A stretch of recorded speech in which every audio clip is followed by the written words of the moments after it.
ರಾಜ್ಯದಲ್ಲೂ ಶ್ರೀರಾಮನವಮಿಯನ್ನು ಶ್ರದ್ಧಾ ಭಕ್ತಿಯಿಂದ ಆಚರಿಸಲಾಗುತ್ತಿದೆ.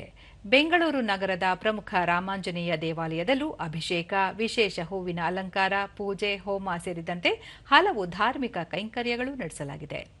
ಸರತಿ ಸಾಲಿನಲ್ಲಿ ನಿಂತು ಭಕ್ತರು ರಾಮನ ದರ್ಶನ ಪಡೆದು ಭಕ್ತರಿಗಾಗಿ ಮಜ್ಜಿಗೆ, ಪಾನಕ, ಕೋಸಂಬರಿ ಸೇರಿದಂತೆ ಪ್ರಸಾದ ವಿತರಣೆಯನ್ನು ಮಾಡಲಾಗುತ್ತಿದೆ.